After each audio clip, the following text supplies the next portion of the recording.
Okay, we're documenting a situation where we had an attempted drive-by that we foiled, just executed on our home.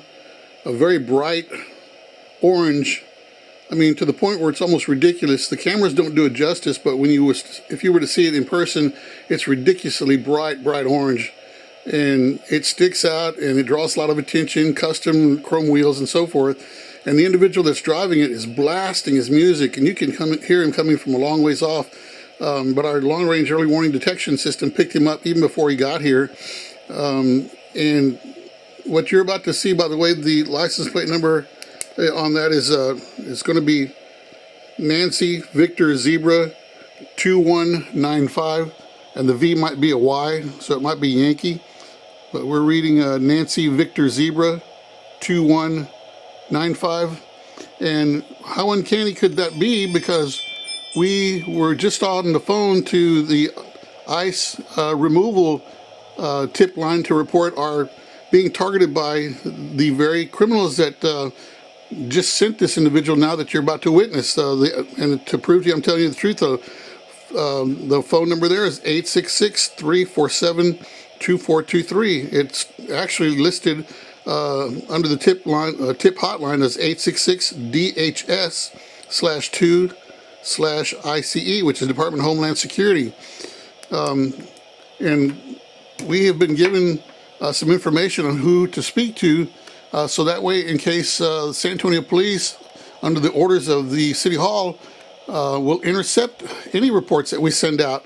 So we've got a special, basically a paved direction to follow, to where we can be guaranteed there's going to be action taken on the fact that we've been allowed for the last 5 decades to fall victims to human traffickers and smugglers, and also south of the border criminals, fugitives, gang members, illegals, you name it. And there's what the source of it is right there.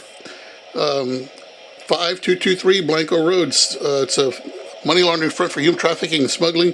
It's a fake used car lot. You're looking at the little dark spot there, but that's the back end of the used car lot that's illegally sitting on a taxpayer-funded subsidy apartment complex that has no management on duty due to death threats. This little car lot, micro tiny, ironically as small as it is the head of the snake of a massively huge criminal enterprise. And it's being shielded and protected under the sanctuary city policies of San Antonio, Texas, which means that San Antonio police have known all about it, because we've been reporting the fact that they've targeted us and made attempts on our lives. And they've been here so long that a lot of the homes now, where long-time well-established American families have fled, they did almost an instantaneous and simultaneous abandonment of the homes, and then one by one we had the homes get trickled into by the illegals here. And there are new neighbors now that have been here so long that their birthright citizen children have had birthright citizen children, and they brainwashed them into hating us. And there's why. There's our community safety neighborhood watch program, beware cameras in operation, but here's what they hate the most: Old Glory. Now, to get back on point, this is some of the gangsters that they send routinely. The only difference from this one is he is executing the characteristics, the physical characteristics of getting ready to execute a drive-by. Okay, well, we're going to start off here, and you'll see the vehicle coming to view. The cameras don't do it justice, but again, it is extremely bright orange. And he's blasting the music, and he doesn't make any attempt to hide himself, none whatsoever. And he's really blasting the music. Again, the plates are Nancy Victor Zebra 2195, and the V might be a Y. And so what we're going to do, to save you a little bit of the time on it, he's actually just at a snail's pace going down the street, so we're going to speed it up a bit so we don't have to sit here and waste card space and battery time, and also eat up a lot of your time, because he's actually he's moving at a snail's pace, and he's basically going to take a left and circle around.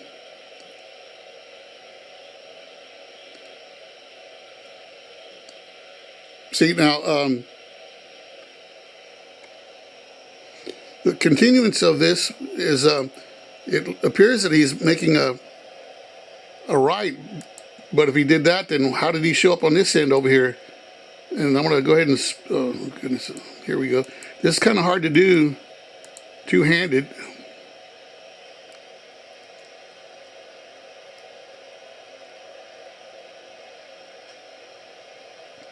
And bear with me on this because, again, there he is. See, now, I'm going to back it up.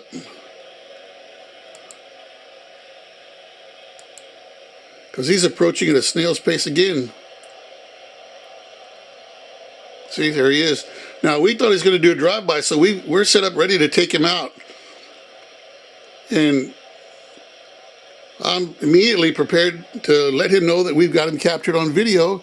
So he immediately sees me come out of the door, but I'm going to back it up so he can see the sequence of events where we do this intentionally. The cameras are to let them know that we're aware of their presence, but at the same time, it's just much quicker to walk it in to either PD or DHS or ICE.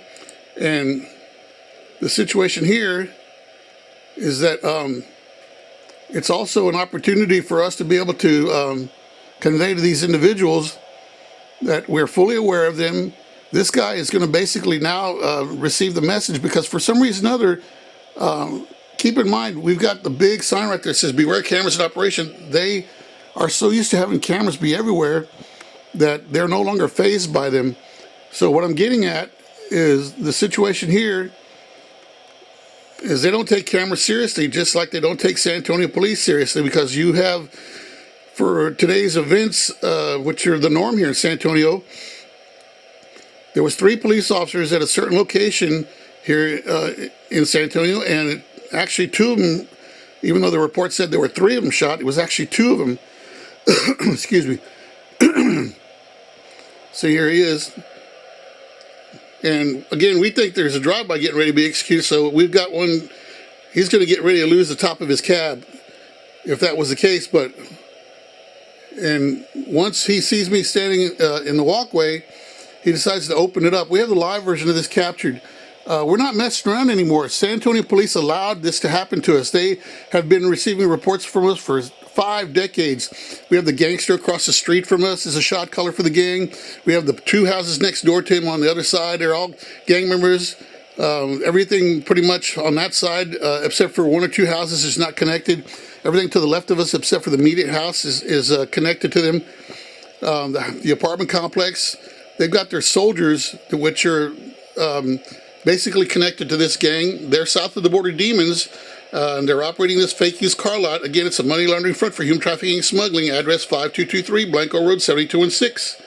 And it's a situation here where we have captured on our body cams, not to mention surveillance systems and everything else that you can think of, the violation of all of our rights, civil and constitutional.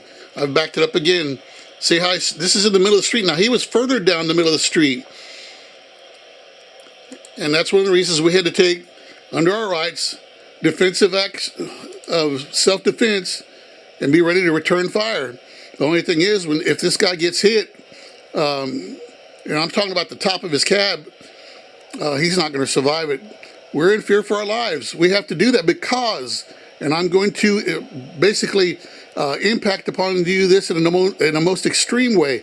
We are in fear for our lives because San Antonio police allowed this to happen to us. City Hall allowed this to happen to us. City Hall was behind it. And then we had a corrupt Texas House of Representative Trey Martinez Fisher join in and blackball us and destroy, defame, and slander our family name that went viral across the internet, which had massive amounts of illegal aliens coming to our homes, where we were contacted by friends, cohorts, and family members stating, "You're getting death threats." Well, here's one of them right here. Here's one of the attempts. Now, he's in full throttle and was nearly sold himself when he was basically sees me standing in the walkway there, pointing a camera, and he says, "Oh, Mamma Mia! Oh, no!" And he realizes he's been made. See, and this is how we have to go through life. they come at us one at a time, and there's times they don't. They come at us in groups. The only thing is that if we have to unleash our self-defense measures that under our rights afforded us under the Constitution, we are within our legal rights to do so, because San Antonio has made it clear they not only are behind aiding and abetting these demons that set us up for the kill, they are giving the green light and told that they're going to be protected by City Hall. But at the same time, why hasn't the state done anything? Why hasn't the feds done anything about it? Because we reported it to them too. Well, why? I'm going to give you the answer to that why. Because they loop everything back around to San Antonio Police, and guess what? Third base. Back to square one we go, because San Antonio's corrupt. San Antonio Police are ordered to be corrupt. There's some good cops in there, but they're stuck, just like we're stuck. I can guarantee you one thing, because of my background in law enforcement, I sure as hell wouldn't work for a corrupt, debaucherous, dangerous police force that's allowing the families in San Antonio to fall victims to these demons, where this particular part of the neighborhood has been under their reign since the middle of last century. And reports have been given to them all along. We went undercover because I'm a team member of a group of corporate private investigator bounty hunters, and found out from their bragging, I had them actually tell me to my face, they've got San Antonio Police on the take. And it turns out when we investigated and dug deep, it's actually a rogue wolf pack of San Antonio Police.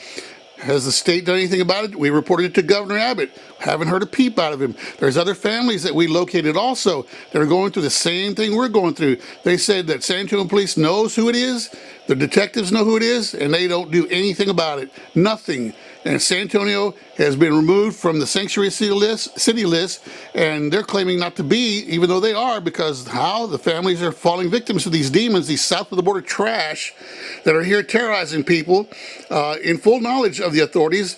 But we're the expendables because they're busy kissing ass on the Spurs and the corrupt Popovich, where they're spending taxpayer dollars on trying to hang on to individuals who are all washed up. Everybody's abandoned the sports entities, NFL, the NBA. They're completely, you might as well kiss those goodbye. And then in the meantime, San Antonio police officers are getting shot and killed. Look what happened to Deckard, Moreno, and Marconi. Look what's happened to the two officers here today. Look at the way they abandoned James Brennan. They turned their back on him and walked away from him because he was having to deal with a career criminal. The list goes on and on. More and more families that we have discovered have fallen victims to the fact that San Antonio police, along with the sheriff's department, let's not forget the glorious sheriff's department, they're not doing their jobs. And they don't care that you know about it. And they don't care that you tell the world. Because why? Because they're protecting their billion-dollar tourist industry, the Alamo. And that's why families are being left to fend for themselves. This is life in the sanctuary city of San Antonio, Texas, under the rule of the cartels.